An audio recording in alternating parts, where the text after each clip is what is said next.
प्रभा बोधे, Shri Shankar गणसे, Shri जुनीलाल Chavan sir, त्याचप्रमाणे आशाबरोबर व्याख्याता सुनीत मॅडम, विनय सर, त्याचप्रमाणे इतर सर्व अधिकारी वर्ग हे सतत कार्यरत असतात आणि आपल्या विद्यालयामध्ये त्यांनी येऊन इथे आज त्या व्याख्यान देणार आहेत त्यासाठी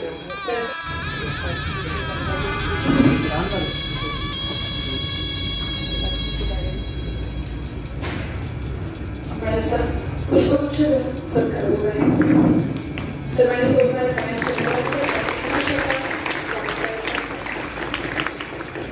त्याचप्रमाणे श्री विनय सर यांचा सत्कार प्राध्यापक प्रभा बोधे सरांनी करावा अशी त्यांना विनंती करते.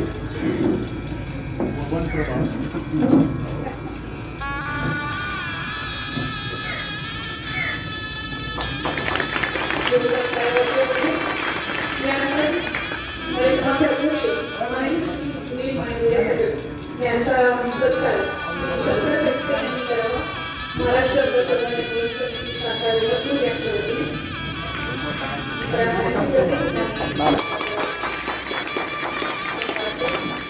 त्याचप्रमाणे विद्यालयाचे मुख्याध्यापक माननीय श्री PM माने सर यांचा सत्कार श्री जुनीलाल चव्हाण सर यांनी करावा अशी मी त्यांना विनंती करते. सर्व विद्यार्थ्यांनी आणि संशोधन अतिशय उत्तम आणि उत्तुंग व्यक्तिमत्व आपल्याला आज व्याख्यान लावलेले आहे. यानंतर मी माननीय श्री अविश माने सर यांना विनंती करते की त्यांनी कार्यक्रमाचे प्रास्ताविक करावे व अतिथी परिचय थोडक्यात करू.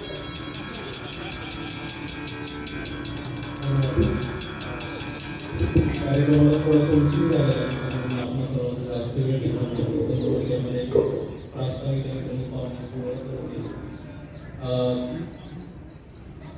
मॅडमनी सुरुवातीला सांगितल्याप्रमाणे विवेक जाधव व्याख्यानमालेचं दुसरं पुष्प आपण या ठिकाणी अर्पण करत आहोत. डॉक्टर नरेंद्र रावकर दुसरी व्याख्यानमालेच्या निमित्तानं गेली कित्येक वर्ष आम्ही विवेक जाधव व्याख्यानमाला आपल्या पंचवर्षीमध्ये आयोजित करत असतो.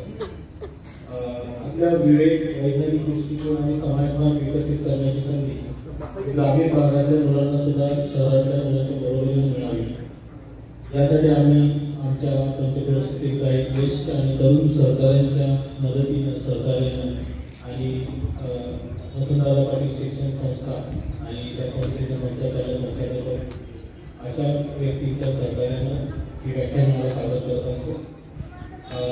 आपल्या आजच्या व्याख्यानासाठी वक्ते म्हणून ज्येष्ठ शास्त्रज्ञ, विकास आणि पर्यावरणवादी कार्यकर्त्या मान्य सुनीती सुरराव रघुनाथ अर्थात सुनीती सूर त्या लाभलेल्या आहेत.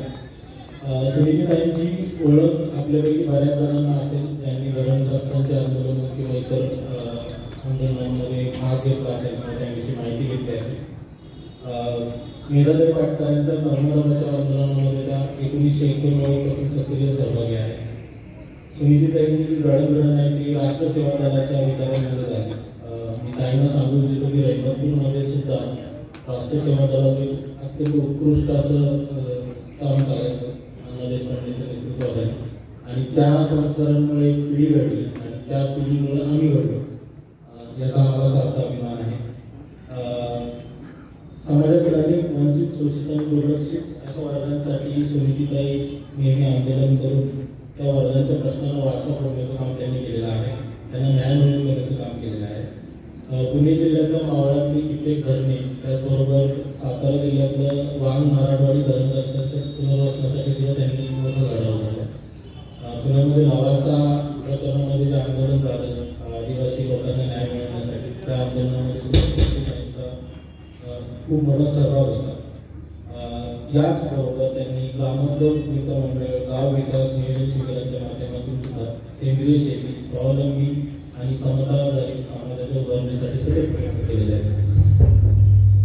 वंचित आणि शोषितांच्या प्रश्नांवरती लढा उभारून त्यांना न्याय देण्यासाठी संघर्ष करण्याचं खूप मोलाचं असं काम सुनीतीताई सध्या करत असतात.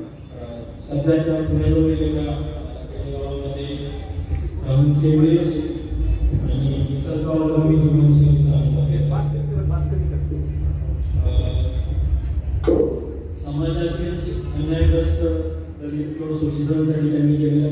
म्हणून त्यांनी दिलेल्या योगदानानिमित्त आता वैज्ञानिक पुरस्काराने सुद्धा सन्मान करण्यात आले. तर अशा या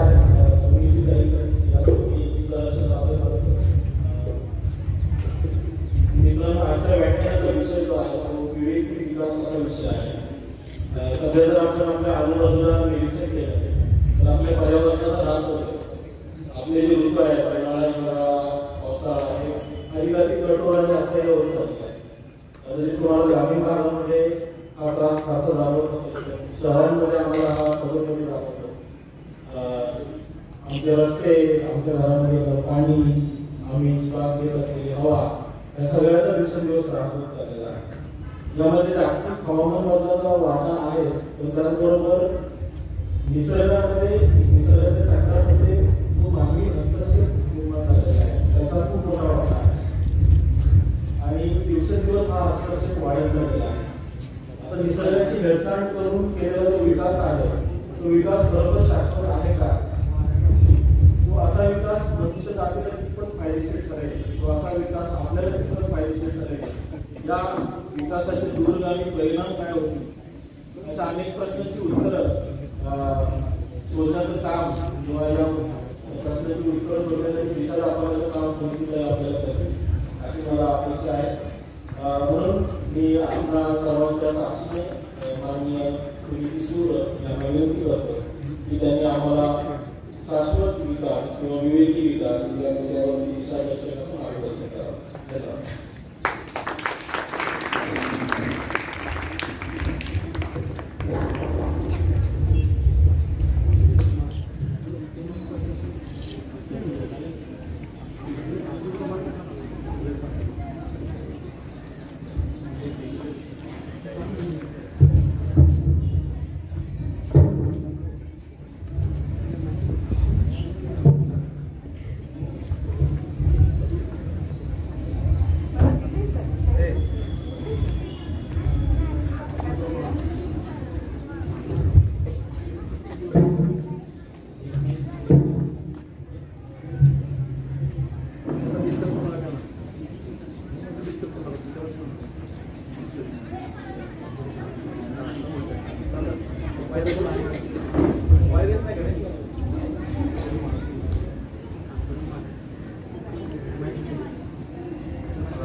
एकच माहिती द्यायची एक माहिती घेते मला जरा दिसते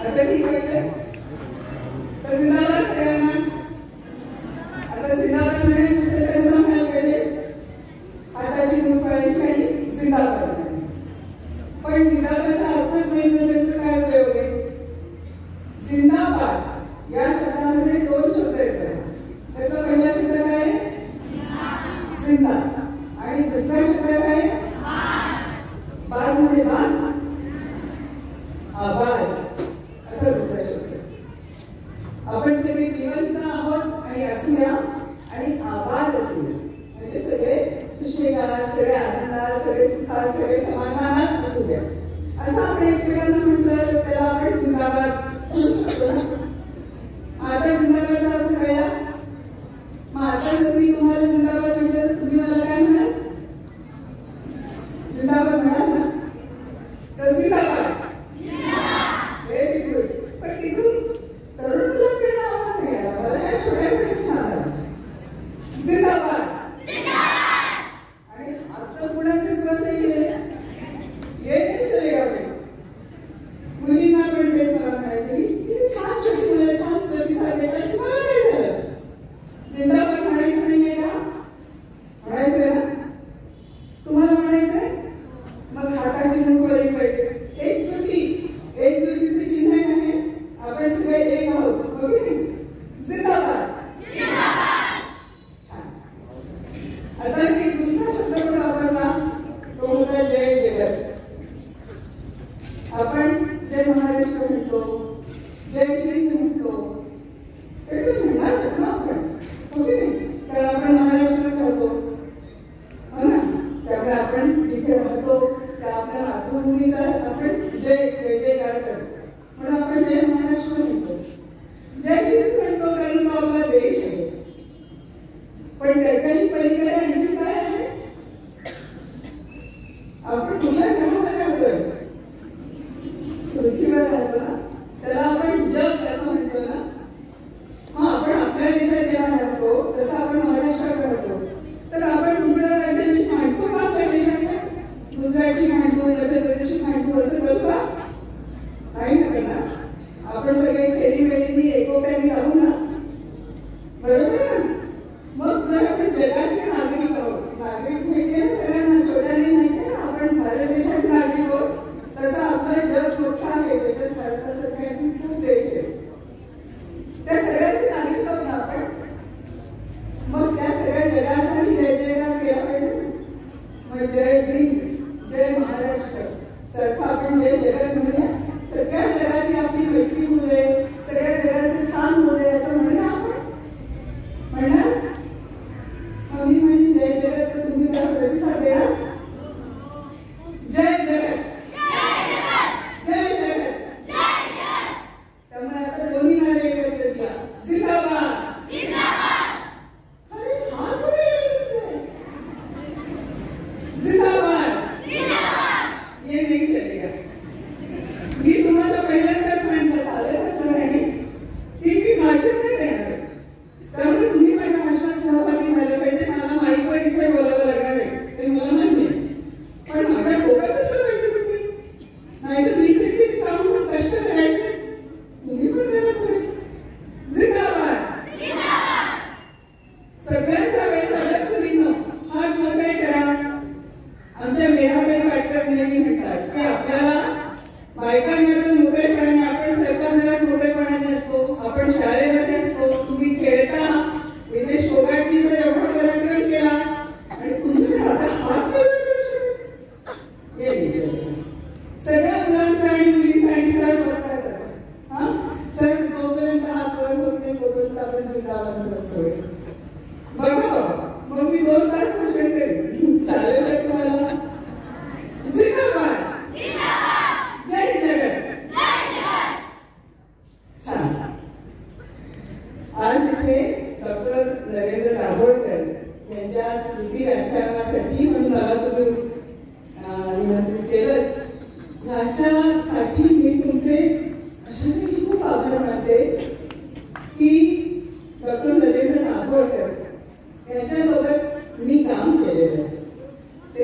प्रसिद्ध होते. त्यांच्या सोबत अनेक कार्यक्रमांमध्ये, कामांमध्ये, अंधश्रद्धा निर्मूलनाच्या कामामध्ये ज्या पद्धतीचा विवेकनिष्ठ समाज निर्माण व्हावा असं डॉक्टर दाभोळकर स्वप्न बघत होते, त्या स्वप्नांची मी साथी केलेली आहे. आणि म्हणून आज इथे उपस्थित असताना आणि डॉक्टर दाभोळकरांच्या स्मृतीसाठी काही बोलायचं तुमच्याशी असं जेव्हा मला कळलं होतं तेव्हापासून, आणि तुम्हाला माहीत असेल डॉक्टर दाभोळकरांचा स्मृतिदिन आताच 20 ऑगस्टला झाला, याच महिन्यात 8 दिवसांमध्ये 8 दिवसांमध्ये. तुम्हाला माहिती आहे ना डॉक्टर दाभोळकर कसे गेले ते आजारी पडून गेले का, ते अपघातात गेले का, कसे गेले ते? या समाजामध्ये डॉक्टर दाभोळकर असं काम करत होते की त्यांना विवेकी समाज तयार करायचा. म्हणजे कसा समाज, आता मी नंतर बोलणार, पण थोडक्यात सांगायचं तर जो समाज एकमेकांवर प्रेम करतो आहे, ज्या समाजात मुलगा आणि मुलगी असा भेद नाही, सगळेजण सारखे आहेत, ज्या समाजात जातीपातीचे भेद नाही, सगळेजण समान आहेत, ज्या समाजात गरीब श्रीमंत भेद नाही, सगळ्यांना सारखे अधिकार आहेत, ज्या समाजात शहरी आणि ग्रामीण असा फरक नाही, सगळेजण देशाचे नागरिक आणि या देशासाठी झटणारे असे लोक आहेत आणि सगळेजण एकत्र एकोप्याने राहत आहेत. कुणी कुणाशी भांडत नाही, कुणी कुणाला खालचा आणि वरचा लेखत नाही, कुणी कुणाचं शोषण करत नाही, म्हणजे दुसऱ्याचं बोलपडून आपणच घेत नाही, असा समाज डॉक्टर नरेंद्र दाभोळकर आणि आमच्या सगळ्या साथींना हवा होता. आणि असा समाज ज्यांना नको असतो, ज्यांना हाव असते सगळ्या गोष्टींची, ज्यांना मग कुणाचं तरी दुबाडून लुटून घ्यायचं असतं आणि आपले खिसे भरायचे असतात, ज्यांना जाती जातीमध्ये धर्माधर्मामध्ये तेढ करून आपली पोळी घासून घ्यायची असते, ज्यांना अंधश्रद्धा करून लोकांना अंधश्रद्धेच्या अंधारात ढकलायचं असतं आणि त्याच्यावर बुवाबाजी करून आपली पोळी भाजायची असते, अशा लोकांनी डॉक्टर नरेंद्र दाभोळकर यांचा खून केला माझ्या भावांनो, माझ्या बहिणींनो.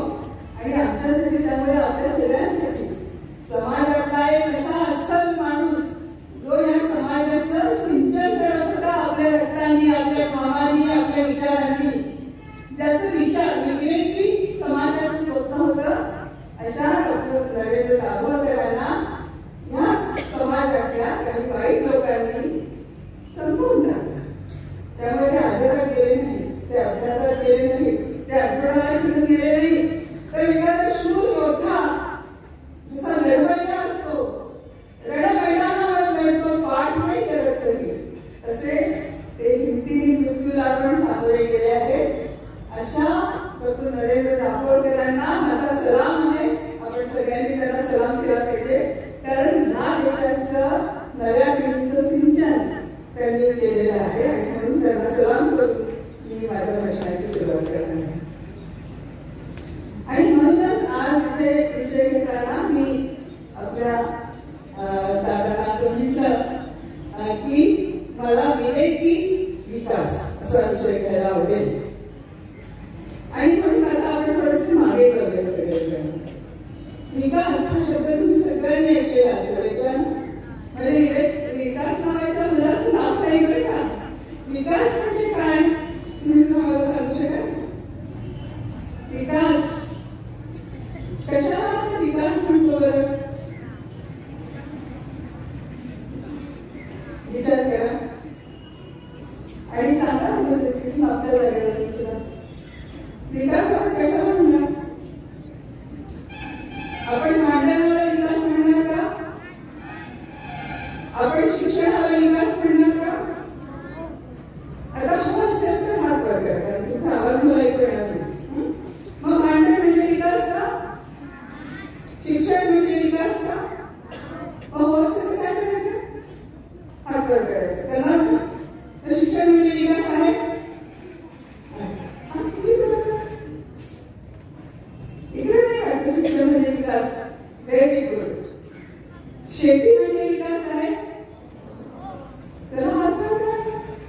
उद्योग म्हणजे विकास आहे. शेजारच्या देशांची भांडणे म्हणजे विकास आहे. पण आपलं पाणी वाचवणं हा विकास आहे. बघा, छोट्यांनी सांगितलं, मोठ्या नावामध्ये पाणी वाचवा असं वाटत नाही ना. तर आपल्याला माहिती आहे की आपला विकास म्हणजे आपलं जीवन अधिकाधिक चांगलं बनणं. पण म्हणजे आता मला सांगा, टीव्ही म्हणजे विकास आहे का? टीव्हीमुळे आपल्याला जगभराच्या बातम्या कळतात. टीव्हीमुळे आपल्याला छान छान सिरियल बघायला मिळतात. टीव्हीमुळे आपली करमणूक होते आहे ना. म्हणजे म्हटलं तर टीव्ही हा विकास आहे, बरोबर ना. सिनेमा हा विकास आहे, तर आपल्याला चित्रात पाहायला मिळतं सगळं. कम्प्युटर हा विकास आहे की नाही? आहे का? आहे. बरं, आता हे सगळं विकास जेव्हा आपण म्हणतो, टीव्ही असेल, कम्प्युटर असेल, या सगळ्या गोष्टी, ह्याच्यात जर आपण वाईट सिनेमे पाहायला, मारहाणीचे, दुसऱ्या माणसावर अन्याय करण्याचे, तरी आपण त्याला विकास म्हणू का? नाही. म्हणजे ह्याचा अर्थ आपण चांगलं आणि वाईट काय याचा आपण विवेक करत असतो. विवेक म्हणजे काय? तर चांगलं काय आणि वाईट काय त्याचा विचार करणं आणि त्याच्यासारखं आपण आपलं वागणं करणं. म्हणजे विकास हा चांगल्यासाठी जर करायचा असेल तर त्याच्यासाठी आपण विवेक वापरायला पाहिजे. कळलं ना? इकडच्या छोट्या मुलींना कळलं का? आपण आणखी सोपं उदाहरण घेऊया. मला सांगा की आपण माणसं जी आहोत ती इतर प्राण्यांपेक्षा वेगळी कशामध्ये आहोत? सांगा. माणसं आपलं काय वेगळेपण आहे जे इतर प्राण्यांमध्ये नाही? आता हे सांगू शकाल सगळे, सांगा, मोठ्याने सांगा. बुद्धी आणि विचार करण्याची शक्ती. Very good. आणखी आता बुद्धी आहे हे कशावर सिद्ध होत आहे जरा सांगा. माणसाला बुद्धी आहे आणि विचार करण्याची शक्ती आहे, कशावरून आपण म्हणतो?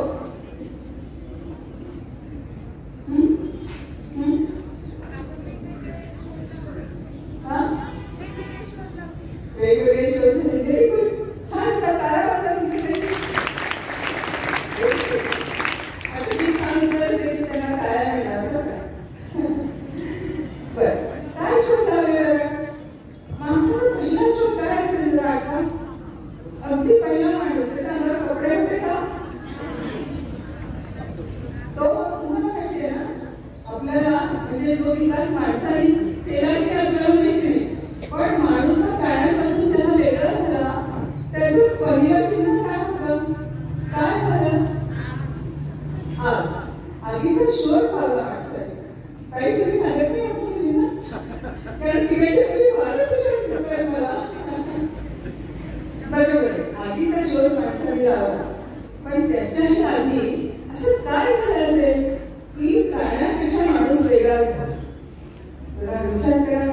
आता मुलांनी सांगा जरा.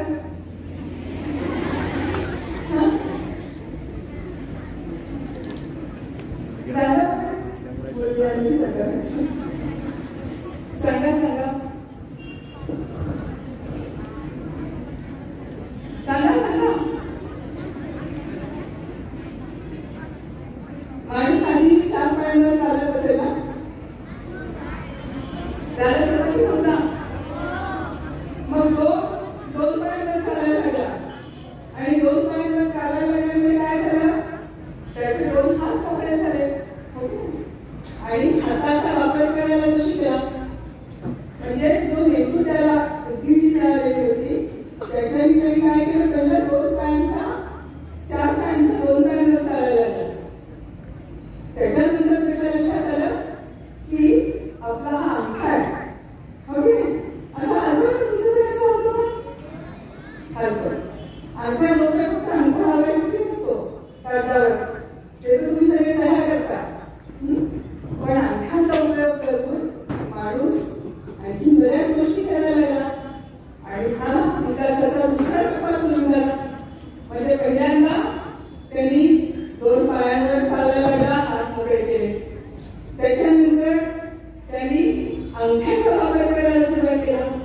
आणि मग त्यांना काय झालं, दगड फेकायला लागला.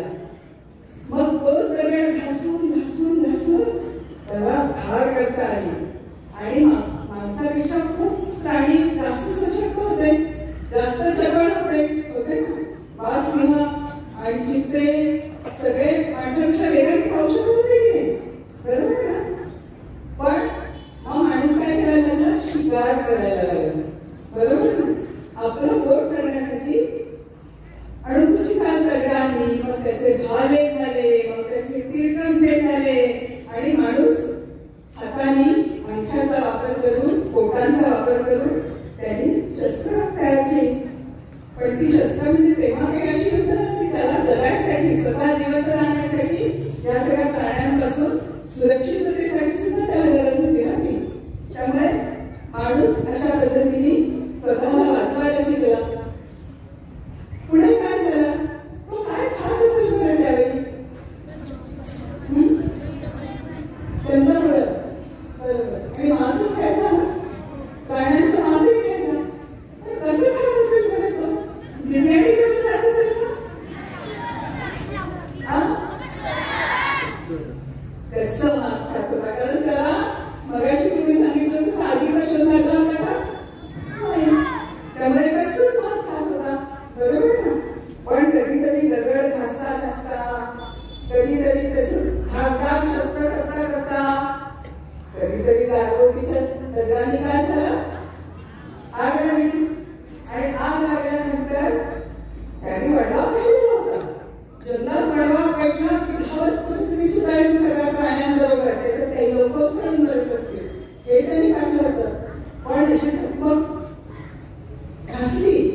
बाई आणि पुरुष या सगळ्यांचा वाटा आहे. आणि असा करत करत आपण आता ह्या टप्प्याला आलेलो आहोत. आता ह्या टप्पा आता बाकी सगळे टप्पे ओलांडून आपण आज आहोत तिथे आपण आता पाहू. आता आज काय स्थिती आहे बरं? आज आता अवनीश भाऊंनी तुम्हाला जे सांगितलं तसं मी पुण्यामध्ये आणि पुण्यामध्ये आता इथे इतकं छान म्हणजे थोडंसं ऊन होतं मगाशी, पण तरी किती छान हवा आहे ना आणि किती प्रसन्न वाटतंय. थोडा आभाळ आहे, वातावरण छान गारवा आहे ना. आता आमच्या पुण्यात इथून 100-125 किलोमीटरवरच आहे, तिथे आता असं आम्हाला अंगणात बसता येतंय शाळेत. त्याचं कारण काय? आणि इथे आता म्हणजे मला माहीत नसावं तरी चालेल असं वाटतं. त्याचं कारण काय आहे? इथे वाहनाचा काही आवाज नाही आहे. आपण सहजपणे एकमेकांशी बोलू शकतो. आमच्या पुण्यात तुम्ही कोण कोण आले का? पुण्यात राहतो का? पुण्यात सगळेच आले. मग पुण्यामध्ये चौकात आपल्याला काय दिसेल बरं? गाड्या दिसतील आणि गाड्यांना थांबायला आणि पुढे जायला सांगायला काय दिसेल? सिग्नल दिसतील. तुमच्या या रंगपूरमध्ये किती ठिकाणी सिग्नल आहे? काही नाही. पण पुण्यामध्ये प्रत्येक चौकात सिग्नल लावायचा, थांबा, पहा, पुण्यामध्ये आता इतकं प्रदूषण आहे की आता काही दिवसांनी ऑक्सिजनचे मास्क लावून फिरायची वेळ आली. आपल्या इथे आहे का अशी वेळ? नाही. आता हे बघा हे सगळं आहे आणि त्यामुळे पुण्याला आपण मोठं शहर आणि त्याचा खूप विकास झाला असं मानतो. आणि आपल्याला छोटंसं शहर त्याचा काही विकास नाही असं वाटतं ना तुम्हाला?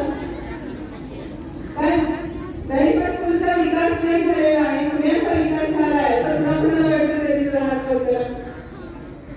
दहीपतपूरचा खूप विकास बिलकुल नाही झालेला आणि पुन्हा एकदम विकास झालेला शहर आहे असं कुणाला वाटतंय? कुणालाच नाही वाटत. माहिती बोल मला तर भाषणच करायला लागतं, कारण तुम्ही आणि मी सगळे एकच मत आहे. बरोबर आहे तुमचं ना? त्याचं कारण असं आहे की आता विकास म्हणून जे काय झालेलं आहे, आपल्याला जेव्हा स्वातंत्र्य मिळालं ना तेव्हा गांधीजींची एक कल्पना कसा असावा देश. गांधीजी म्हणायचे की आपला देश हा इथे जी 7 लाख खेडी आहे, किती 7 लाख ह्या खेड्यांमध्ये आपला देश असं गांधीजी म्हणाले. आणि ह्या खेड्यांचा विकास करायचा म्हणजे देशाचा विकास होईल असं त्यांना वाटायचं. आणि म्हणून गांधीजींनी गावं कशी असावी याचा खूप विचार केला होता. म्हणजे असं की गावांमध्ये सगळ्या सुखसुविधा असायला हव्यात की नको? असायला हव्यात. आपल्याला प्रत्येकाला सुखसुविधा मिळायला पाहिजे. गावांमध्ये सगळ्यांना शांततेने जगता यायला हवं की नको? गावामध्ये जाती पाती असायला पाहिजेत का? जाती पाती पाहिजे? जातीमध्ये भांडण पाहिजे? तू मोठा मी छोटा असं असायला पाहिजे? नाही. त्यामुळे जो खेड्याचा विकास व्हायला हवा तो कसा विकास व्हायला हवा की ज्याच्या सगळ्यांना रोजगार असेल, ज्याच्या सगळ्यांना समता असेल, म्हणजे सगळ्यांना सारखं वागवलं जाईल, त्याच्यात बाई आणि पुरुष असा भेद आलेला नाही. तुम्हाला माहिती का स्वातंत्र्याची जी चळवळ झाली त्याच्यामध्ये पुरुषांच्या खांद्याला खांदा लावून बायका लढलेल्या होत्या. त्या बायका ज्या असं मुंबईत करून बसलेल्या असायच्या, ज्या बायकांनी कधी मुंबईला ओलांडलेला नव्हता अशा बायका स्वातंत्र्याच्या चळवळीत आल्या. त्यांनी कंबर कसली, त्यांनी डोक्याचा पदर कमरेला खोचला आणि त्या पुरुषांच्या बरोबरीने स्वातंत्र्याच्या चळवळीत उतरल्या. त्याला सुद्धा आपण विकासच म्हणायला पाहिजे. कारण जेव्हा बाई मुंबईच्या बाहेर येऊन धडाडीने पुढे येते त्याला आपण विकास म्हणणार की म्हणणार. आणि तुम्ही मुली तो लक्षात घ्या, तुम्ही बोलताना खूप छान गोष्ट आहे, पण बोलत राहा, तुम्ही पुढे येत राहा, त्यालाच आपण विकास म्हणू. आपले प्रश्न मांडत राहा. आणि दुसऱ्या बाजूनी विकासाचं दुसरं चिन्ह हे आहे की मुलींशी बायकांशी कसं वागा हे मुलांना कळतं. कारण मुली आता सगळ्या क्षेत्रात आलेल्या मुली, वैमानिक सुद्धा झालेल्या आहेत, अंतराळात सुद्धा कोण केलेली आहे बरं?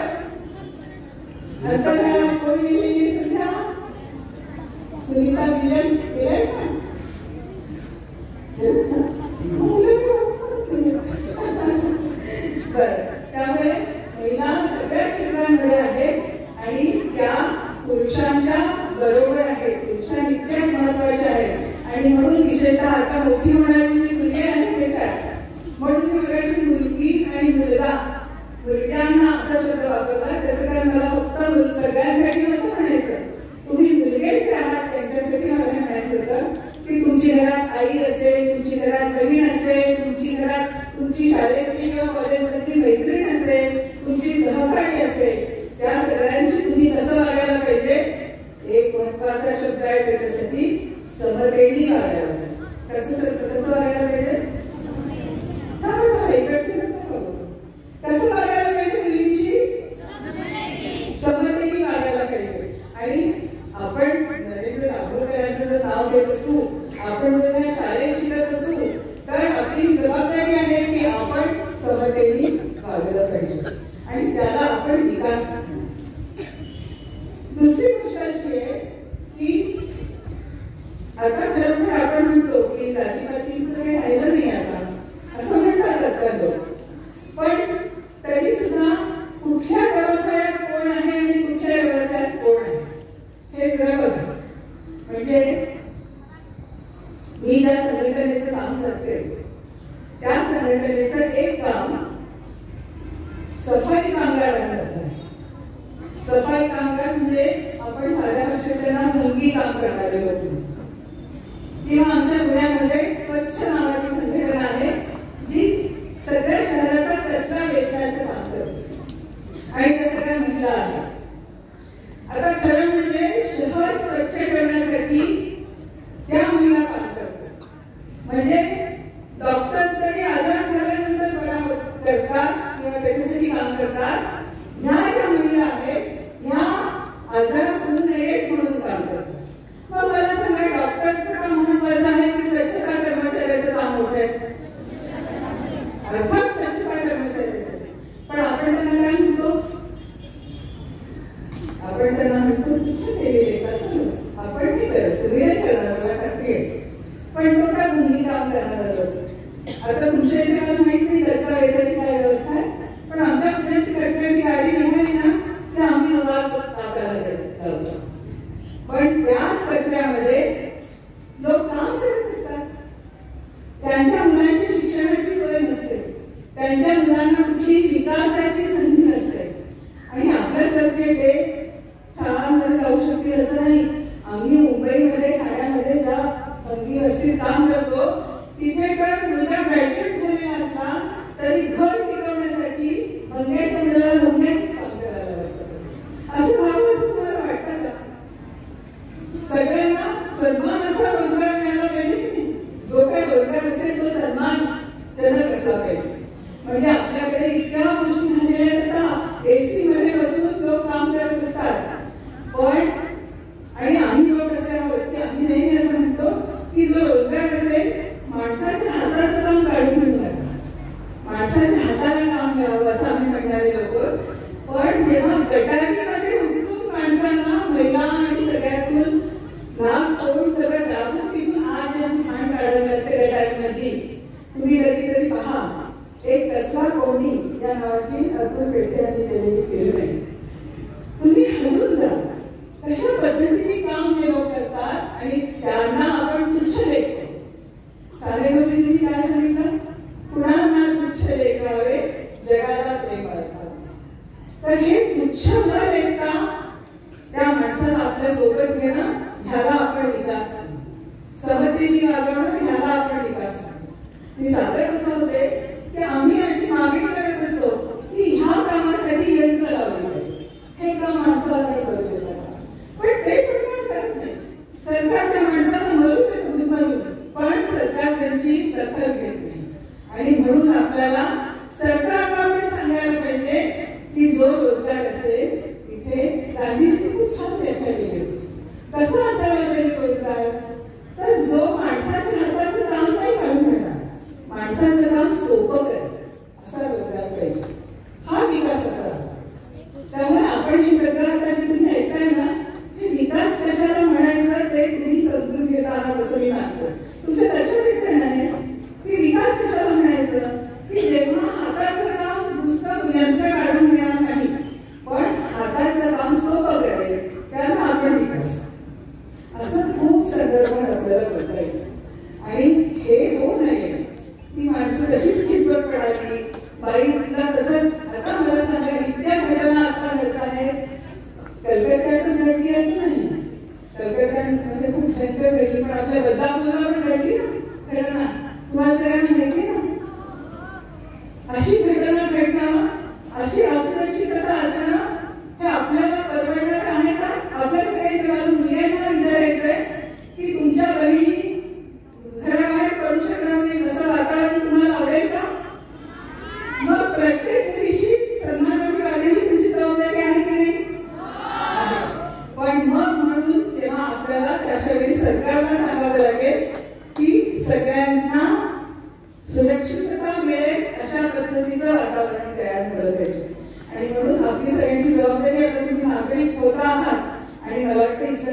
मुलांना आणि मुलींना तर आपल्या मतांचा अधिकार पण मिळेल. आपली लोकशाही ही महत्वाची आहे. आपल्याला कधी वाटतं आजकाल लोक सांगतात हुकुमशहा पाहिजे. हुकुमशहा असेल तर आपल्याला काही बोलता येत नाही. असं दोन बंद करून तुम्हाला आवडेल का? नाही, कारण आपल्याला जे म्हणायचं ते आपल्याला खुलेपणाने म्हणता आलं पाहिजे ना. मग ती लोकशाही आपल्याला कशी मिळाली? आपल्याला स्वातंत्र्य मिळालं तेव्हा आपली लोकशाही पण मिळाली. जगामध्ये इंग्लंडमध्ये सुद्धा, इंग्लंड ही लोकशाहीची जननी मानली जाते, बरोबर आहे? तुम्हाला सगळ्यांना माहिती आहे. त्या इंग्लंडमध्ये सुद्धा महिलांना मताधिकार मिळाल्यासाठी खूप मोठा संघर्ष करावा लागला. आपल्याला करावा लागला बघा. आपल्याला ज्या दिवशी देश स्वतंत्र झाला त्या दिवशी महिलांना मतांचा अधिकार मिळाला झाला विकास. आणि हा कशामुळे झाला? आपल्या स्वातंत्र्य लढ्यामुळे आपल्याला लोकशाही मिळाली, त्याच्यामुळे आपल्याला संविधान मिळालं, त्याच्यामुळे हे हा सगळा विकास आहे. पण आता असं सगळं असताना सुद्धा मग मी आता विचारत होते सरांना, तुम्ही इथे रहिमतपूरच्या बाहेरच्या गावातून येणारे तुम्ही लोक आहात, जरा मला हात वर करून जे रहिमतपूर मध्ये राहत नाहीत, खुद्द बाहेरच्या गावातून आले बघा. आता मला खाली करा, मला असं सांगा की तुमच्या गावामध्ये मधून तुम्हाला इथे शिक्षणासाठी यावं लागतं. खूप छान गोष्ट आहे की रहिमतपूरला तुमच्या शिक्षणाची एवढी चांगली सोय आहे. पण आपल्या गावात आपल्याला शिक्षण का मिळालं? मी एका छोट्या गावात राहते आणि त्या गावामध्ये सगळे तरुण लोक आता पुण्याला, भोजला, इकडे तिकडे गेलेले. मुलंच नाही गावात. ज्या गावात छोटी मुलं नसतील ते गाव जिवंत राहील का? नाही राहणार. पण मग ज्या खेड्यांमध्ये राहायला पाहिजे असं गांधीजी म्हणत होते, त्या खेड्यांचं झालंय काय? त्या खेड्यांमध्ये ना रोजगार मिळत, ना शेती कितीही चांगली कष्टाने केली तरी ना हमी भाव मिळत, ना तिथे शाळा, वीज 8-8 तास 10 तास वीजच नसते. असं आहे ना खेड्यांमध्ये. असं भारत आपल्याला हवाय का? असा भारत आपल्याला नकोय. आणि काय झालंय तुम्हाला सांगते, ज्या पुण्यासाठी तुम्हाला वर्णन केलं, म्हणजे पुण्यात सुद्धा काही लोक सुद्धा ते तसं नाही, त्यांचे 2-2 जे आहे मला सांगत होते की 2 तास त्यांना त्यांच्या ऑफिसपर्यंत जायला लागतात. आपण तर किती, मी पुण्यापासून इथपर्यंत आले 2 तास. हा, म्हणजे शहरांमध्ये सुद्धा प्रदूषण आहे. शहरांमध्ये सुद्धा पर्यावरणाचा ऱ्हास झालेला आहे. शहरांमध्ये सुद्धा ट्रॅफिकचा प्रॉब्लेम झालेला आहे. आणि शहरांमध्ये सुद्धा गरीब वस्त्यांमध्ये, तुम्हाला सांगते मुंबईमध्ये, एवढी मोठी मुंबई आहे, कोट्यवधी लोक त्याच्यात राहतात. मुंबईमध्ये 52% लोक हे झोपडपट्टी. आणि ह्या झोपडपट्टीमध्ये मुंबई मधला किती भाग आहे? 100% जर मुंबईचं हे असेल, जमीन असेल, त्याच्या फक्त 9% हे 52% लोक राहतात. तुम्ही विचार करा कसे राहतात. आणि तरी सगळ्यांना रोजगारासाठी पुण्याकडे, मुंबईकडे जावं लागतं. इथे आपल्या शाळांना शिक्षक मिळत नाही अशी स्थिती असते. आणि त्यामुळे ह्याला आपण विकास म्हणणार नाही.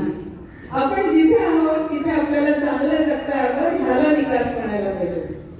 पण एका बाजूला काय झालंय, ही जी सगळी, मी ज्या संघटनेचं काम करते, माझी ओळख करून देताना त्यांनी सांगितलं नर्मदा बचाव आंदोलन.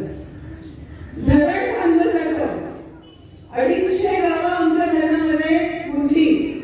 आणि पाणी कुठे गेलं? पाणी गेलं शहरांकडे, पाणी गेलं मोठ्या मोठ्या कोका कोलाच्या सारख्या फॅक्टरीकडे, पाणी गेलं अदानी अंबानीच्या कारखान्यांमध्ये. पाणी गरीब माणसाला नाही मिळालं, पाणी शेतकऱ्याला नाही मिळालं. उलट शेतकऱ्याची जमीन काढून घेतली आणि पाणी मात्र कोणाला मिळालं? त्या बड्या, ज्याला आपण शब्द वापरतो भांडवलदार, त्यांना मिळालं. आणि ह्यालाच का कोण विरोध? आपण काय म्हणतो, पाणी पाहिजे, पहिलं पाणी कोणाला मिळायला पाहिजे? आपल्याला पिण्याला मिळालं पाहिजे, आपल्या जनावरांना मिळालं पाहिजे.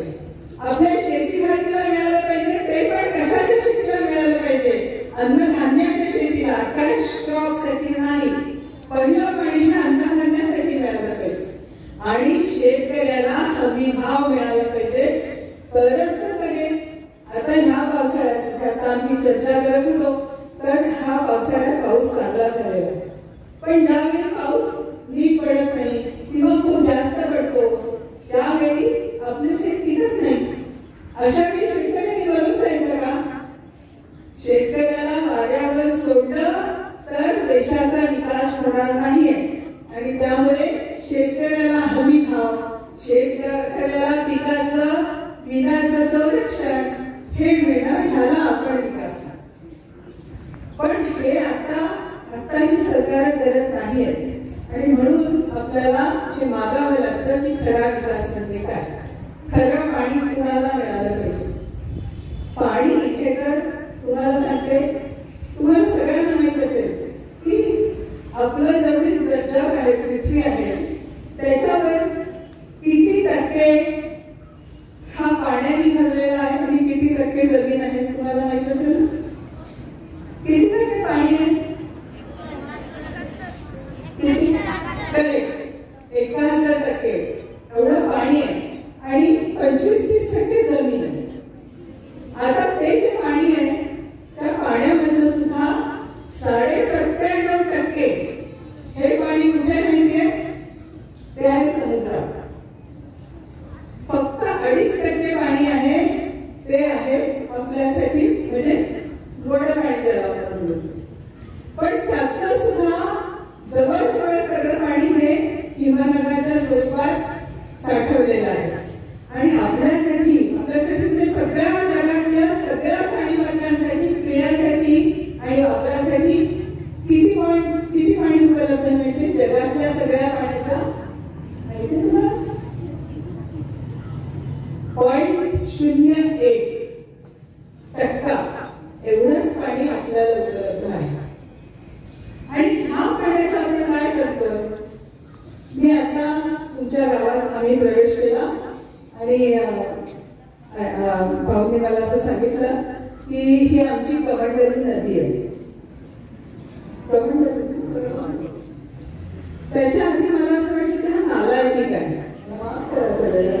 पण खरंच मला असं वाटलं, कारण त्याच्या आधी कृष्णा पाहिली होती आणि ही नदी. मला असं वाटलं, आणि हे तुमच्या कमंडलूच बद्दल नाही बोलत मी, फक्त आमच्या पुण्यात 3 नद्या आहेत, मुळा, मुठा आणि पवना. त्यांचा मी गटार करतात. म्हणजे जे पाणी, स्वच्छ पाणी निसर्ग देतो, पाऊस देतो, शुद्ध पाणी देतो, त्याचं आपण काय केलं? आपण त्याचं गटार करतो. म्हणजे पहिलं तर आपण इतकं अनमोल पाणी आहे ते वापरतो कशासाठी? तुम्हाला मी सांगते, 3% जमिनीवर. आता पुन्हा इथे सगळे ऊस करणारे लोक असं आणला मान्य, पण आकडा म्हणून सांगते की 3% जमिनीवर असलेल्या ऊसासाठी आपल्या महाराष्ट्रातलं 70% पाणी वापरतो. 1 लिटर बियर करण्यासाठी दारू पिऊ नये, कोणीच पिऊ नये, पण दारूचे कारखाने चालतात. 1 लिटर बियर तयार करण्यासाठी 12 लिटर पाणी लागतं. आणि मराठवाड्यात जो दुष्काळी भाग आहे, जिथे पिण्याला पाणी नाही, जिथे 15 दिवसातून एकदा पाणी येतं, त्या ठिकाणी बियर तयार करण्यासाठी 1 लिटरसाठी 12 लिटर पाणी वापरलं जातं. आपला प्रश्न काय आहे की आपल्याला पहिलं पाणी प्यायला मिळालं पाहिजे सगळ्यांना, मग ते दुष्काळी भागात राहणार असो, कुठेही असो. तर हे जे अगदी अनमोल असं पाणी आहे हे जपून वापरणं ही आपली जबाबदारी आहे की नाही? म्हणजे तुम्ही आता सगळे गावातले लोक आहात, गावातली मुलं आहात. आपल्या गावातल्या विहिरी, आपल्या गावातले ओढे, आपल्या गावातले तळी, आपल्या गावातले जे काही पाण्याचे स्रोत असतील ते वाचवणे ही कुणाची जबाबदारी आहे? बरं, कुणाची? गाव कुणाचं आहे? आपलं आहे ना. जबाबदारी कुणाची असेल? कुणाची असेल?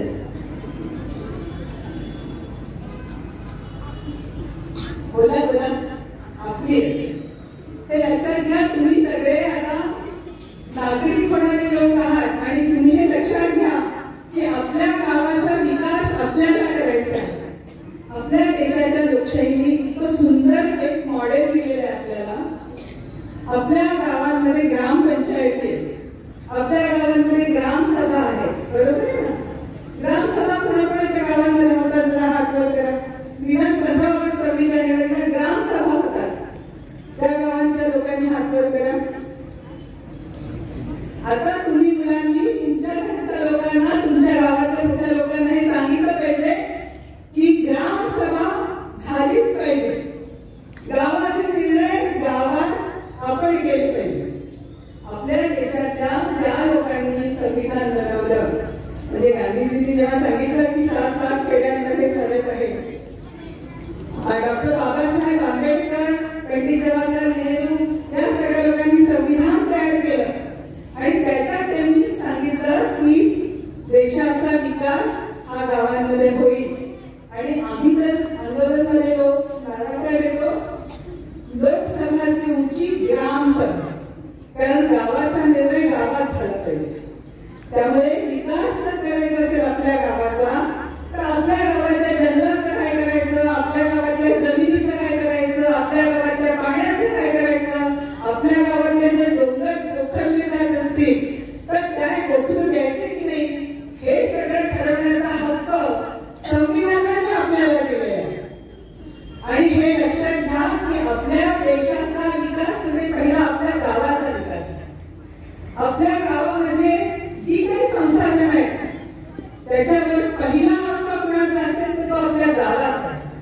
त्यामुळे मोठा कुठलाही प्रकल्प करायचा असेल तरीही आपल्या परवानगीशिवाय सरकारने तो करता कामा नये. ह्याला आपण विकास म्हणणार. आणि आता माझा जो दुसरा शब्द होता विवेकी विकास, बस तेवढं सांगते आणि मी थांबते. विवेकी विकास म्हणजे काय, तर हा विवेक करणं, हा निर्णय घेताना प्रत्येक वेळी गांधीजींनी असं सांगितलेलं होतं की तुम्ही जे काही करत असाल, कुठलाही निर्णय तुम्ही घेत असाल, तेव्हा एक लक्षात घ्या, मी करतो आहे. एक लक्षात घ्या, हे खूप महत्वाचं मी तुम्हाला सांगते. जी काही कृती मी करतो आहे त्याच्यामुळे माझ्या ओळखीचा जो कोण शेवटचा माणूस, सगळ्यात गरीब, सगळ्यात दबलेला, सगळ्यात पिचलेला, सगळ्यात मागे राहिलेला, त्या माणसाच्या जीवनात चांगला बदल होतोय का वाईट बदल होतोय. त्या माणसाला जर आणखी त्रास होणार असेल तर त्याला आपण विकास म्हणणार नाही.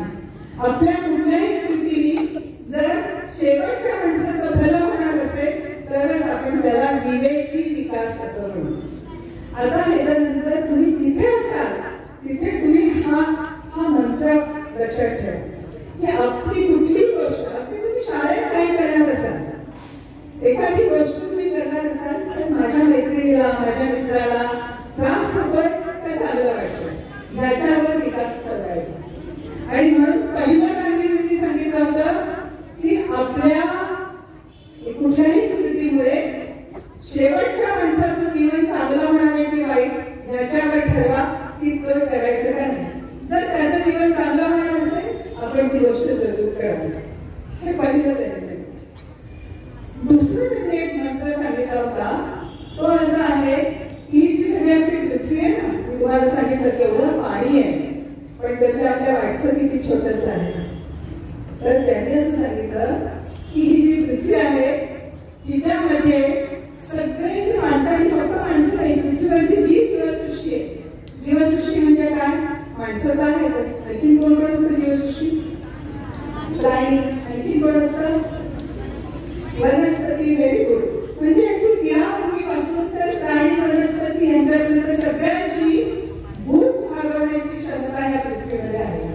म्हणजे पृथ्वी या प्रत्येकाचं पोट भरायला सक्षम आहे, पण कुणाही एकाची हाव भागवण्याची क्षमता वाटत दिसत नाही. आणि आपण हे पाहतो की हाव संपतच नाही, आणखी पाहिजे, आणखी पाहिजे, आणखी पाहिजे. आणि आपण तर छोटी मुलं आहोत, आपल्याला जर भूक लागली की आपल्याला पोटभर मिळालं की नाही.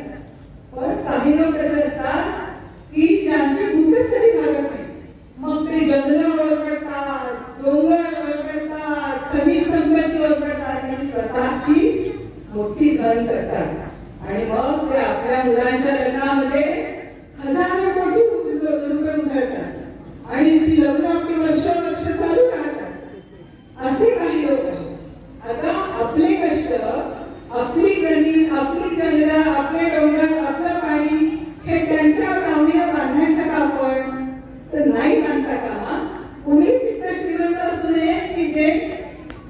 दुसऱ्याच्या पोटावर पाय ठेवून आणि त्याच्या की गरीब इतका गरीब की त्याला 2 वेळची भूक नाही भागवत आहे.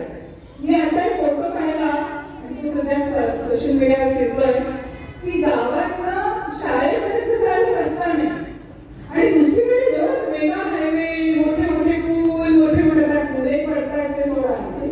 पण हे सगळं दुसऱ्या बाजूला चालणार नाही. पहिल्यांदा कसला विकास झाला पाहिजे? आपल्या गावाचा विकास झाला पाहिजे.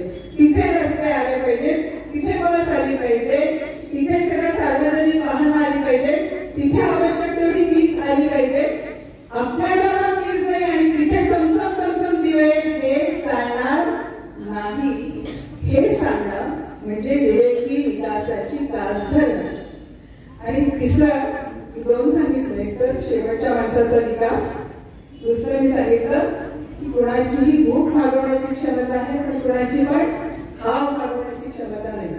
आणि तिसरं, मी जेव्हा तुमच्याशी बोलते तेव्हा माझ्या मनात सतत एक वाक्य आहे गांधीजींचं.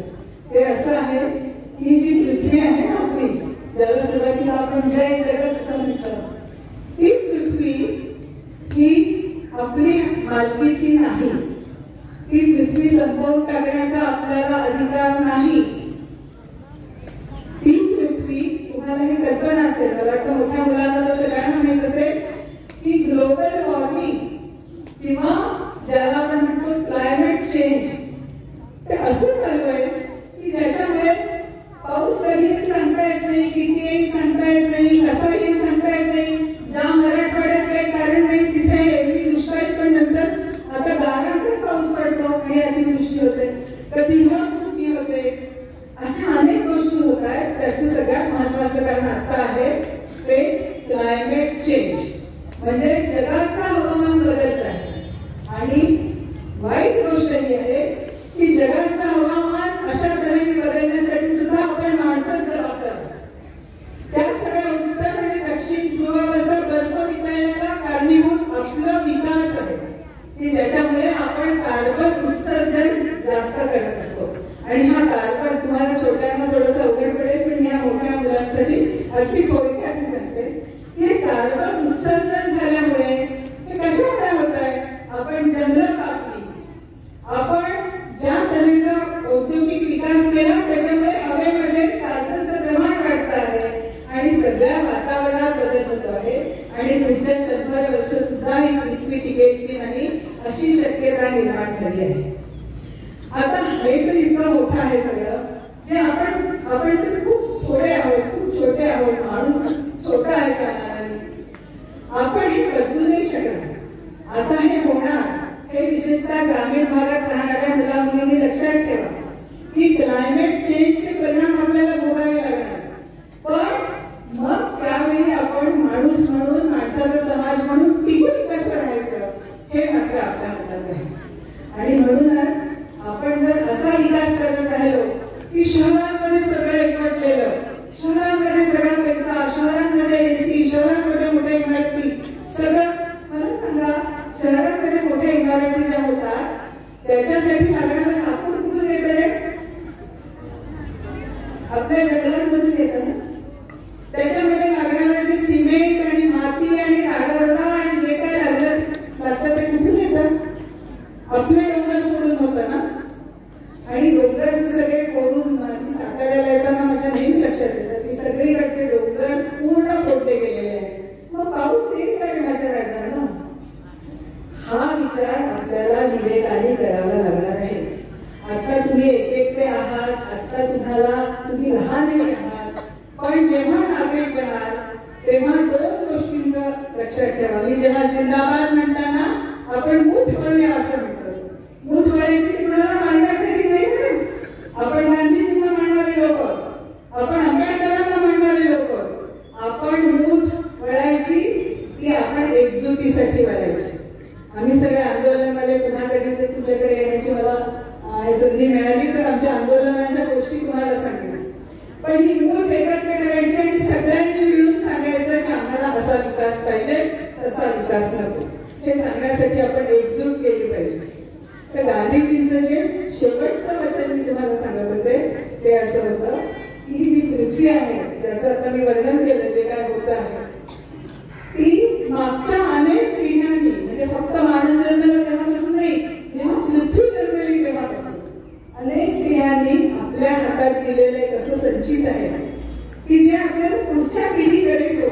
आहे. आपण काही पृथ्वीचे मालक नाही. आपण फक्त मागच्या पिढीकडून पुढच्या पिढीकडे सोपवायचं. पण मागच्या पिढीकडून पुढच्या पिढीकडे सोपवताना जर आपण ती जीर्ण शीर्ण अर्धवेली झालेली थकलेली अशी कोसळून चालेल का? आपल्याला आपली पृथ्वी, आता तुम्हीही मोठे व्हाल, आम्ही आमच्या आयुष्यात जेवढं करू शकतो तेव्हा आम्ही सगळे माणसं करतो. आता तुम्ही जी सगळी मंडळी आहात तिला तिच्यावरती जबाबदारी आहे की पृथ्वी पुढच्या पिढीकडे छान सुंदर सशक्त निरोगी अशी आहे. आणि त्याच्यासाठी आपल्याला विवेकी विकास करण्याची गरज आहे. तर विवेकी विकासाची कास धरूया, सगळे मिळून पुढे जाऊया. आणि आता मी एकच नाव देतेच थांबतो की त्यामुळे आम्ही असं म्हणतो की विकास चाहिए, विनाश नाही. आपल्याला पृथ्वीचा विनाश नाही करायचा, आपल्याला काय हवं? विकास हवा. माझ्याबरोबर वेळा म्हणाला, मी म्हणेन विकास चाहिए, तुम्ही म्हणायचं विनाश नाही. विकास चाहिए, विकास चाहिए. हात वाजवेपर्यंत काय पाहिजे? मला भाषण संपल्याची खूण केली आहे, तरी पण तुमचा हात वाजवेपर्यंत मी हालत आहे. विकास चाहिए, विकास चाहिए. सर्वांना जिंदाबाद, शुभेच्छा, जय जय.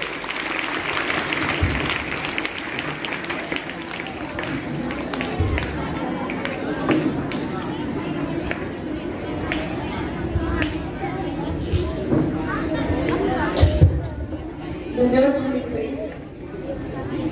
खरं असं म्हणतात की माणसाचं शरीर पोचतं ते आईने दिलेल्या भाकरीवर आणि जनसामान्यांचं मन पोचतं ते साहित्यिकांनी केलेल्या अनुभवावर. अतिशय सुंदर ओळखोत्या भाषेमध्ये आपण विवेकी विकास कसा असतो आणि त्याचं तत्व आमच्या चिमुकल्यांना आणि किशोरवयीन मुलांना अतिशय सुंदर ओळखोत्या भाषेमध्ये समजावून सांगितले आहे.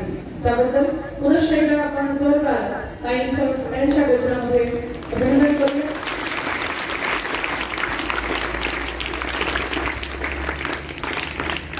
डॉक्टर नरेंद्र भोरकर यांनी लावलेलं रोपटं आज आपण महाराष्ट्रभर किंबहुना देशभर जगभरामध्ये पसरवत आहात आणि जय जगतचा नारा आज आम्हाला नवीन पद्धतीने इथे आज समजलो. तर तो निश्चितच हे सर्व विद्यार्थी आपल्या आयुष्यामध्ये आचरतील आणि या मार्गावरती पुढे अतिक्रमण करतील याचा निश्चितच आशावाद वाटतो. यानंतर या कार्यक्रमाचे अध्यक्ष माननीय श्री सुनीताई माळे साहेब यांना मी विनंती करते की त्यांनी 4 शब्द बोलावे.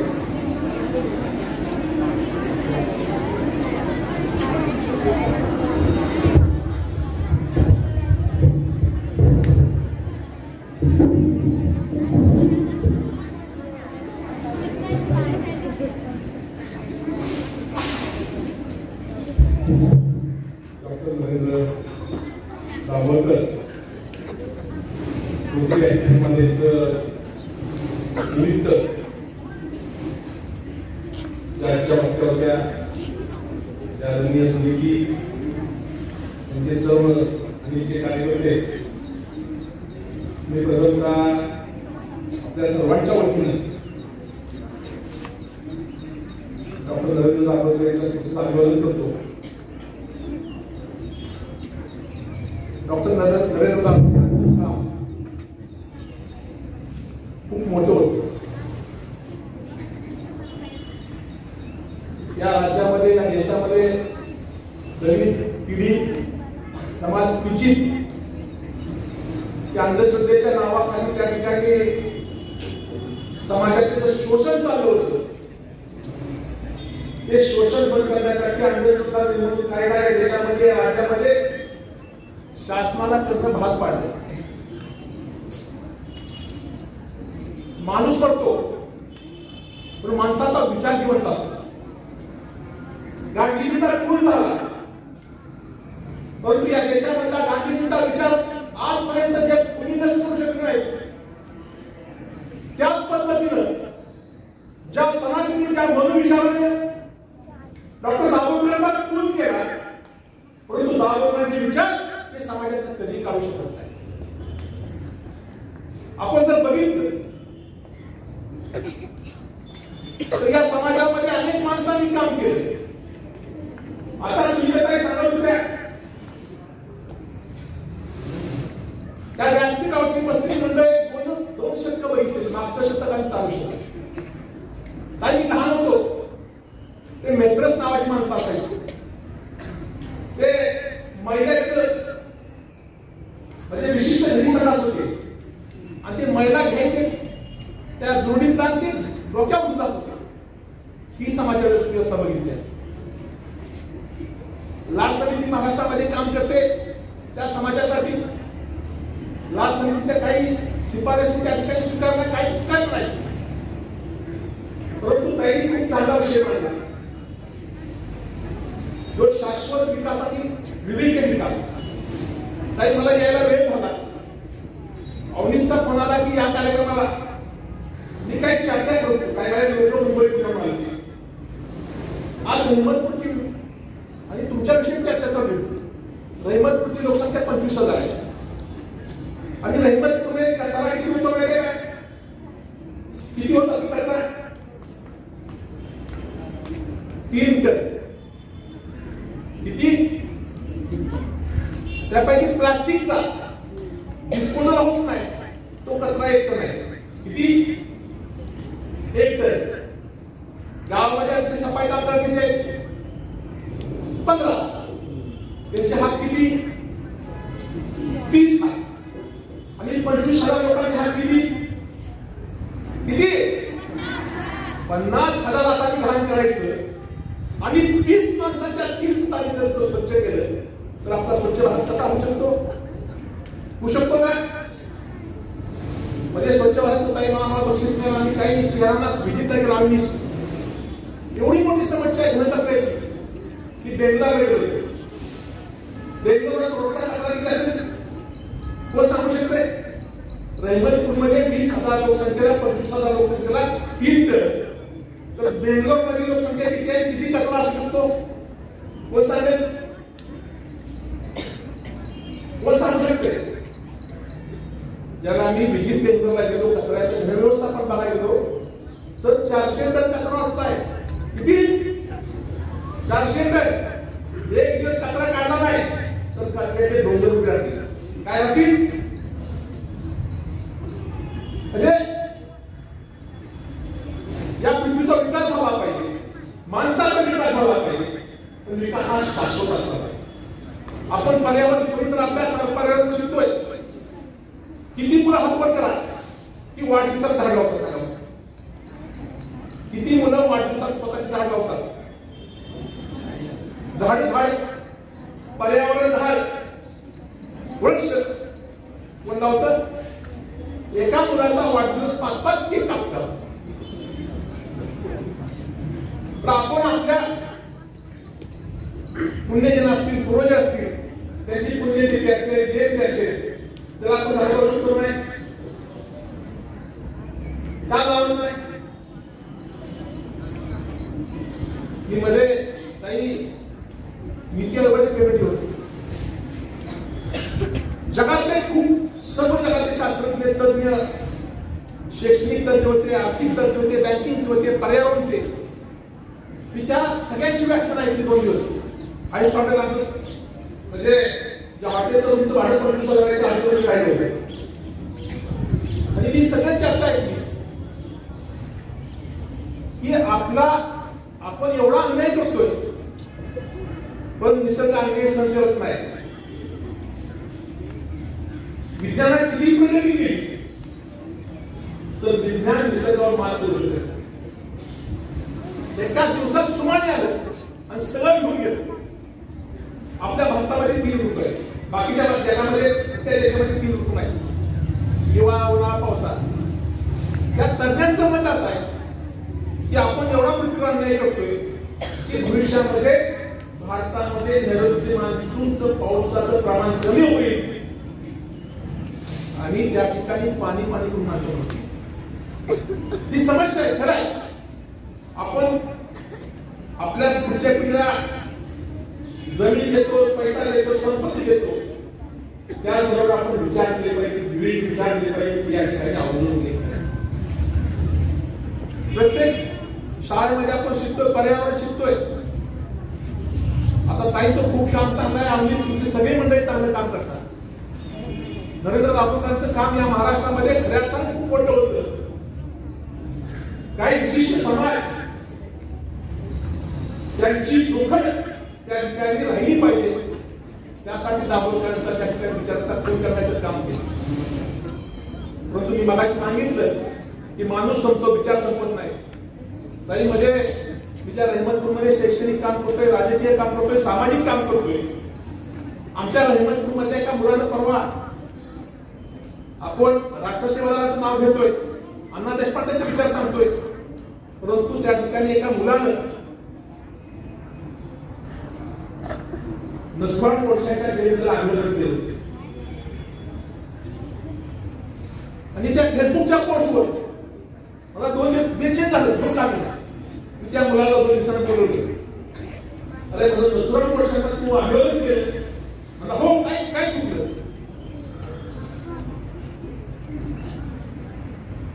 जर माझ्या गावातील मुलं, या शाळेतील मुलं जर नथुराम गोडसेंना आंदोलन करतील तर माझी शिक्षण व्यवस्था कुठे गेला याचा विचार करा. आज ही मी परवा एका पुस्तक वाचत होतो मित्र, एका परदेशी चित्रपट निर्मात्यानं गांधीजींचा पिक्चर काढायचं ठरवलं आणि तो भारतामध्ये मुंबईमध्ये पिक्चरचं शूटिंग करत होता. काही लोकांनी विचारलं, त्या जगामध्ये स्टॅलिन आहे, हिटलर आहे, अनेक मोठे दिग्गज होऊन गेले, परंतु तुम्ही महात्मा गांधींचा पिक्चर का काढताय? ते म्हणजे जगातला एकमेव स्वतंत्र देश आहे की ज्या देशाला एक रक्ताचा थेंब न सांडता त्या देशाला स्वतंत्र मिळवून दिलं. गांधीजींचे आम्ही जर परदेशात गेलो तर आम्ही सांगितलं की इंडिया फ्रॉम इंडिया, तर ते म्हणतात हा गांधीचा विचार आहे, जगामध्ये प्रस्ताव. म्हणजे तुमचं खूप चांगलं काम आहे, शाळेमध्ये हे झालं पाहिजे. आता शाळेतल्या अभ्यासक्रमामध्ये म्हणून जर श्लोक येत असतील तर माझी शिक्षण व्यवस्था कुठे निघाली याचा विचार केला पाहिजे. आणि शिक्षकांनी काही मी उद्या सांगितलं असं शिकवतो, तुम्ही शिकवायचे काय? तुम्ही बीएससी गेलाय, बीए गेलाय, तुम्हाला विचार आहे, हे आम्ही कधी स्वीकारणार नाही, शिकवणार नाही, आज संकल्प करायला पाहिजे. आंदोलन करावं लागतंय. म्हणजे हे दुःखाची गोष्ट आहे. तुम्ही दाभोळकरांच्या नावाने व्याख्यान मला तुमची खऱ्याच पद काम आहे. हे मागे व्याख्यान मला गावात घ्यायची माणसं कमी याची. आता जी बात झाली त्यांना सांगून काही उपयोग नाही, त्यांना सांगितलं पाहिजे आणि ह्याच्या संस्कार केले आणि हे संस्कार समाजामध्ये सगळ्यात महत्त्वाचे. तर नुसतं व्याख्यान ऐकलं काहींचं शाश्वत विकास आणि विवेक विकास इथं ऐकून जायचं नाही, त्याची अनुकरण आपण आपल्या जीवनामध्ये करावं अशी विनंती करतो. आणि डॉक्टर दाभोळकरांना या देशामधला पद्मभूषण पद्मविभूषण तिला मिळालं पाहिजे यासाठी तुम्ही मागणी करा महाराष्ट्राच्या वतीने.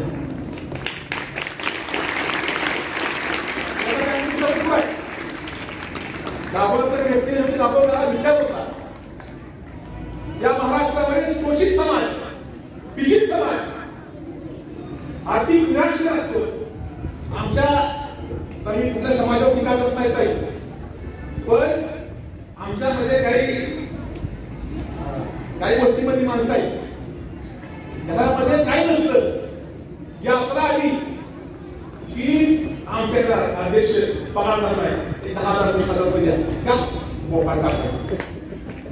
कोणाला पाठी द्या नाही पण देवाला मोपाळ. जर गांधी बाबांनी डॉक्टर बाबासाहेब आंबेडकर पुस्तक दिलं असतं, डोकाड कापलं असतं तर ही संविधान आपल्याला निर्माण झाली असते.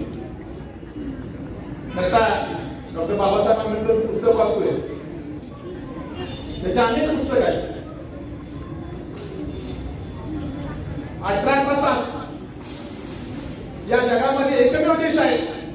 आपण अमेरिका प्रगत म्हणतोय, परंतु अमेरिकेमध्ये स्वातंत्र्यानंतर त्या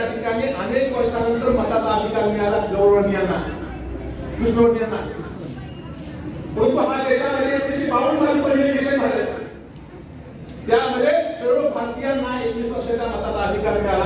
ही भारताची लोकशाही जगामध्ये सर्वश्रेष्ठ आहे. ही महात्मा गांधी दिली, पंडित जवाहरलाल नेहरू दिली, लालबहादूर शास्त्री दिली, ही पंतप्रधानांनी दिली.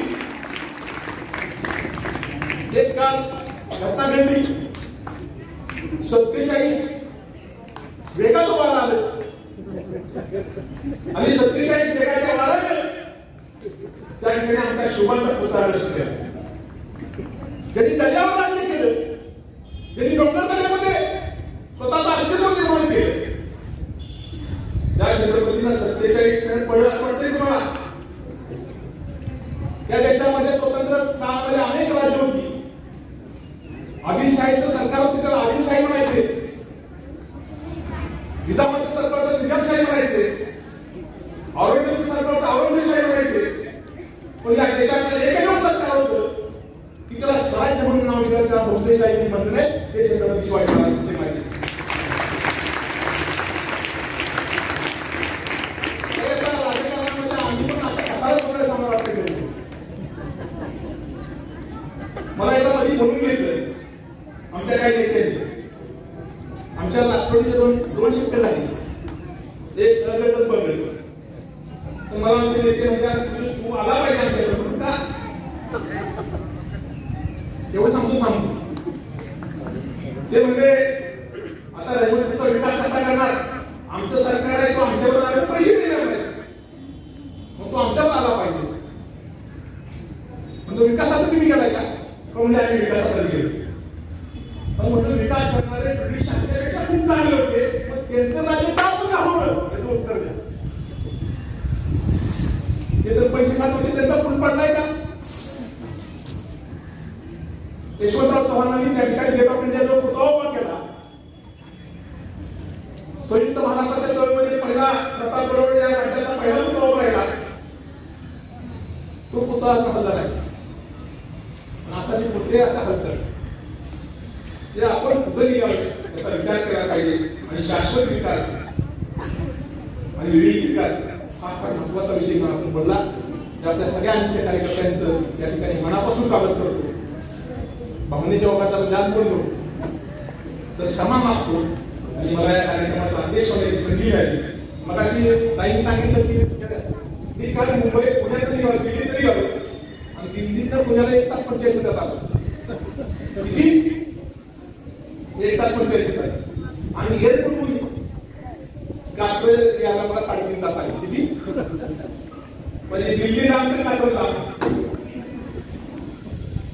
त्याचा विचार आपण केला पाहिजे. चायनामध्ये आम्ही माझ्या शिष्टमंडळात गेलो होतो. चायनामध्ये संघामध्ये अजिबात खासगी वाहनांना परमिशन नाही, त्या पब्लिक ट्रान्सपोर्टचा वापर करायचा.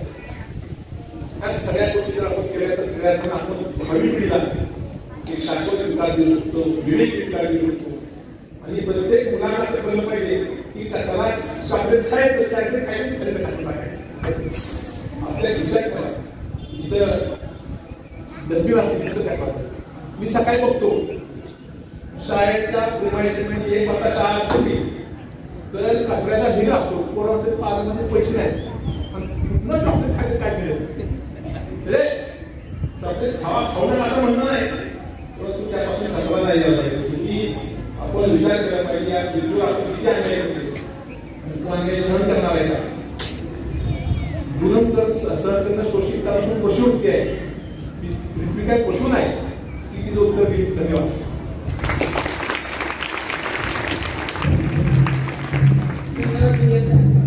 आपण निश्चितच सांगितल्याप्रमाणे अनिसच्या कार्यकर्त्यांचं कार्य ते अतिशय उत्तुंग आहे. आणि एका विद्यार्थ्यांच्या चारोळा मला त्यानिमित्ताने आठवलं की विझलो आज जरी मी हा माझा अंत नाही, विझलो आज जरी मी हा माझा अंत नाही, पेटेन उद्या नव्याने हे सामर्थ्य नाशवंत नाही, हे सामर्थ्य नाशवंत नाही. छाटले जरी पंख माझे पुन्हा उडे नाही, छाटले जरी पंख माझे पुन्हा उडे नाही, अडवू शकेल मला अजून शिकवित नाही, अडवू शकेल मला अजून शिकवित नाही.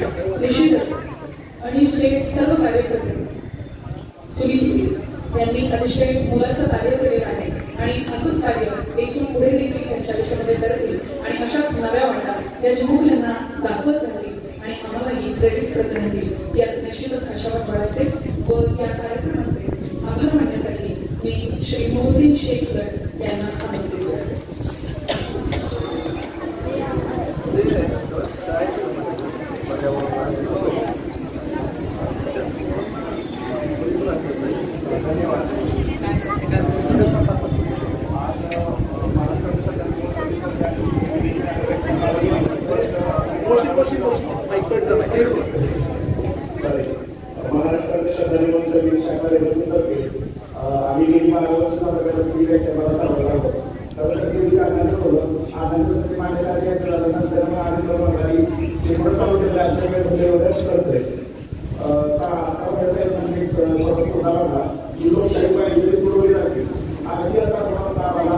छत्रपती संभाजीनगर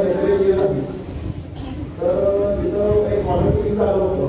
तर मॉडेल क्लिनिक झाल्यानंतर आम्ही तिथं दुर्दैव होतं आपल्या लोकशाहीचं की सातारा तिथं आपण जावं लागलं.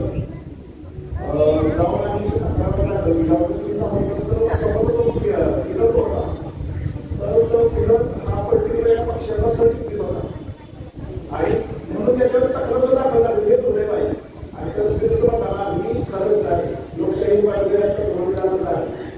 बाकी लोक मॅडम आपण म्हणजे जिल्हा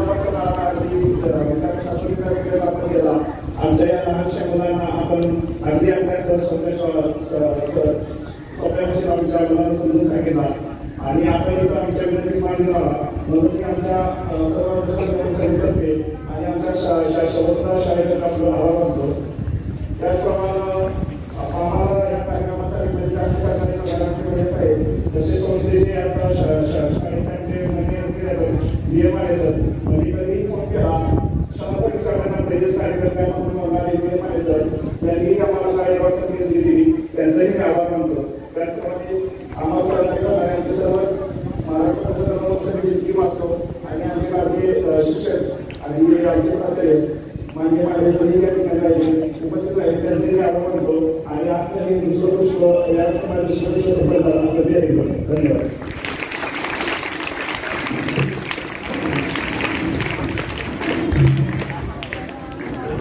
एक साथ खड़े खड़ा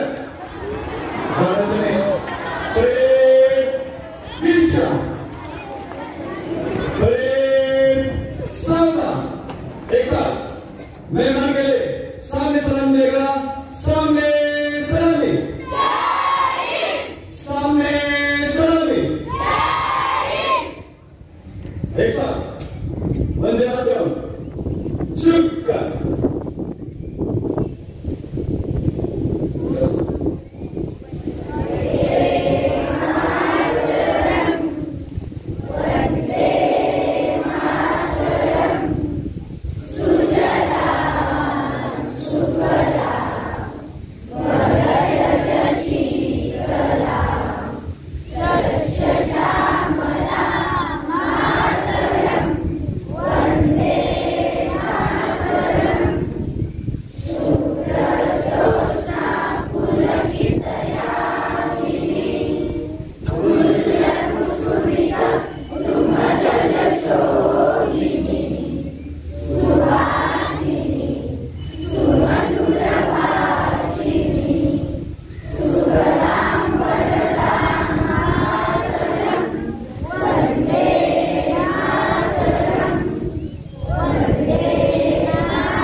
भारत माता की